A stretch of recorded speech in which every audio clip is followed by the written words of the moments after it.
मोदी जी ने बड़ा खेल शुरू कर दिया है। आपको याद है अभी अभी अमेरिका जाकर आए थे, F-35 की बातें हो रही थी। ओ भाई, F-35 की प्रोडक्शन भारत में शुरू होने वाली है, टाटा के साथ एग्रीमेंट हो गया है और इवन की फैक्ट्री भी जो है वो इनॉग्रेट भी हो गई है। नई दिल्ली एक अरसे से कोशिश कर रहा था ये F-35 स्टेल्थ फाइटर जेट खरीदने में, उनकी दिलचस्पी भी थी। अब फाइनली ये इनको मिलने भी जा रहा है, राह हमवार हो रही है। राइट, सो अमेरिकी कांग्रेस की एक रिपोर्ट आई है जिसमें भारत का प्लान ये है कि आइंदा 10 साल में वो असले की खरीदारी के लिए 200 अरब डॉलर खर्च करेंगे।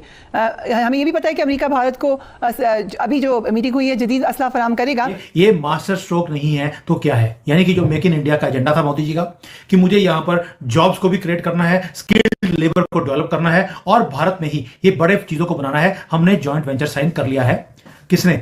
लॉकहीड मार्टिन ने टाटा एडवांस्ड सिस्टम्स के साथ। तुम लोग बावले कुत्ते हो चुके हो, तुम्हें शैतान ने छू के पागल कर दिया।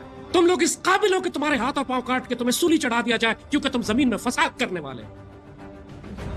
तुम्हारी नफरत डूब के क्यों नहीं मर जाता है तुम लोग शर्म से? लेकिन शर्म होती तो यहां तक तुम कभी पहुंचते ही नहीं। इसका काउंटर क्या होगा फिर पाकिस्तान के पास? एक तो आपकी एक क्रेडिबल न्यूक्लियर डिटरेंस है, दूसरा जो J-35 है चाइना का, जो ऑलरेडी फील हो चुका है और होपफुली अगले 2 साल में इंडक्ट होगा। फिर टर्की के साथ पाकिस्तान का एक जॉइंट वेंचर चल रहा है, कान जहाज का, जो अगेन 5th जनरेशन फाइटर है। मेन स्ट्रीम मीडिया में ये खबर नहीं आई है, चाइना की मीडिया में ये खबर आई है। इनके पेट में दर्द हो रहा है कि भारत F-35 भारत में ही बनाने वाला है और तैयारी शुरू हो गई है। दुनिया को, इंटरनेशनल कम्युनिटी को समझना चाहिए कि वो क्यों इस खित्ते को के अंदर बदअमनी को सपोर्ट करना चाहते हैं, क्यों भारत को अरबों डॉलर का असला दिया जा रहा है। भारत का असला जो है वो जारी बात है इस वक्त पूरे के पूरे इंडियन ओशन रीजन के अंदर एक इंस्टेबिलिटी का बायस बनेगा। अच्छी तरह समझ लो कि पाकिस्तान हमारी रेड लाइन है, ये पाक फौज हमारी रेड लाइन। तुमने अगर पाक फौज के खिलाफ बात की तो हमारी तलवारें तुम्हारी गर्दनों पर होंगी। आप सोचकर देखिए, ये मास्टर स्ट्रोक नहीं है तो क्या है? यानी कि जो मेक इन इंडिया का एजेंडा था मोदी जी का, कि मुझे यहाँ पर जॉब्स को भी क्रिएट करना है, स्किल्ड लेबर को डेवलप करना है और भारत में ही ये बड़े चीजों को बनाना है। हमने जॉइंट वेंचर साइन कर लिया है। किसने?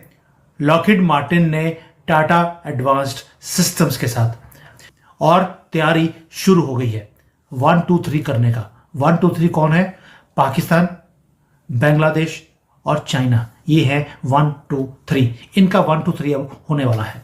अगर बात करते हैं कि ये एक गेम चेंजर है, इतनी जल्दी अभी तो अनाउंसमेंट भी नहीं हुई है, फैक्ट्री को इनॉग्रेट भी कर दिया।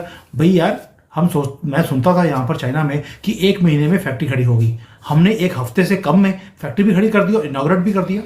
और एक तरह से आश्चर्यजनक बातें हैं कि कैसे टाटा और लॉकहीड मार्टिन ने F-35 के प्रोडक्शन के लिए उन्होंने एक जॉइंट वेंचर भी फॉर्म कर लिया है। और आपने जैसे बताया है, एक मेटल बॉन्डिंग फैसिलिटी, जिस हिसाब से कॉम्प्लेक्स जो मेटलर्जी यूज होती है एरोस्पेस एरोस्ट्रक्चर्स के डेवलपमेंट में, उसको भी उन्होंने इनॉग्रेट कर दिया है। आप ये सोच के देखिए, 4700 स्क्वायर मीटर का ये फैसिलिटी है और ये किलोमीटरों में बसाई जाती है। ये छोटी सी कोई फैक्ट्री नहीं है, ये कटिंग एज कैपेबिलिटी है। और इससे जो हमारा अपना जो प्रोग्राम चल रहा है, इसके अंदर भी हमें हेल्प मिलेगा। देखिए, डेफिनेटली मिलेगा। और आपको मालूम है, लॉकहीड मार्टिन ने अपना जो प्रोडक्शन स्केल है F-35 का इस साल इंक्रीज कर दिया। लास्ट ईयर तक 123 प्लेन बना देते, इस साल से 150 प्लेन बनाएंगे। और एक तरह से इस प्लेन को बनाने में कम से कम उनको 1.5 से 1.5 साल लगता है। 24 आवर्स इसके ऊपर काम करना पड़ता है। तो कहीं ना कहीं एक तरह से अगर ये प्लेन को बनाने में इतना प्रोसेस लगता है, तो इसका मेंटेनेंस, रिपेयर और ओवरऑलिंग फैसिलिटी भी आपको क्रिएट करना पड़ेगा। यहाँ पे एक इंफ्रास्ट्रक्चर क्रिएट करना पड़ेगा। और जिस हिसाब से गवर्नमेंट ने बोल दिया है कि जो भी कंपनी इसके अंदर बिड करना चाहता है, उसको कहीं ना कहीं they will have to open some sort of, जो बोलते हैं ना, लोकलाइजेशन क्लॉज कंपोनेंट, वो भारत में बनाना जरूरी है। तो एक बहुत ही अच्छी बात है ये। और एक तरह से सुखद चीजें लग रही है क्योंकि F-35 का यहाँ पे अगर प्रोडक्शन फैसिलिटी चालू हो जाता है तो सर्टनली ये प्रॉब्लम है चाइना और पाकिस्तान का। जो तुम लोग बावले कुत्ते हो चुके हो, तुम्हें शैतान ने छू के पागल कर दिया। तुम लोग इस काबिल हो कि तुम्हारे हाथ और पांव काट के तुम्हें सूली चढ़ा दिया जाए, क्योंकि तुम जमीन में फसाद करने वाले। तुम्हारी नफरत डूब के क्यों नहीं मर जाता है तुम लोग शर्म से? लेकिन शर्म होती तो यहां तक तुम कभी पहुंचते ही नहीं। अच्छी तरह समझ लो कि पाकिस्तान हमारी रेड लाइन है, ये पाक फौज हमारी रेड लाइन। तुमने अगर पाक फौज के खिलाफ बात की तो हमारी तलवारें तुम्हारी गर्दनों पर होंगी।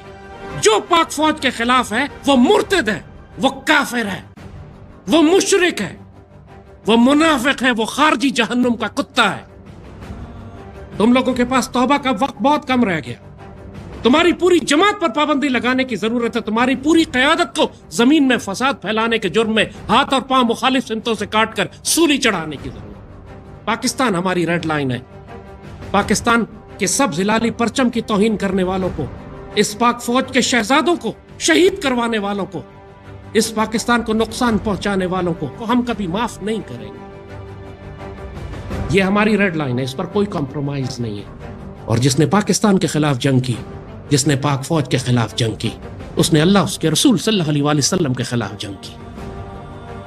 बिल्कुल वाज़ेह बात है। ये फौज सईदी रसूलुल्लाह की फौज है, ग़ज़वा हिंद की फौज है। इसके खिलाफ बकवास मत करना। इस पाकिस्तान से प्यार करने वाले इस पाकिस्तान के भी मुहाफिज हैं और इस पाक फौज के भी मुहाफिज हैं, क्योंकि हम जानते हैं कि सईदी रसूलुल्लाह ने इस पाक फौज से, इस पाक सरजमीन से क्या ड्यूटी लेनी है। जो इसमें गलतियां कोताहियां हैं वो हम समझा लेंगे। इस फौज को समझाने का हक उसी को है जो इस फौज की हिफाजत करता है। जहन्नुम के कुत्तों को और मुनाफिकों को इजाजत नहीं है कि इस फौज पर जबान चलाएं और भौंके, ना वो जबानें काट देंगे। अल्लाह इस पाक सरजमीन का मुहाफिज है और मुहाफिज रहेगा। और इंशाअल्लाह हमारी तलवारें मुशरिकों, यहूदियों, सहूनियों, खवारिज और मुनाफिकीन के लिए काफ़ी हैं इंशाअल्लाह।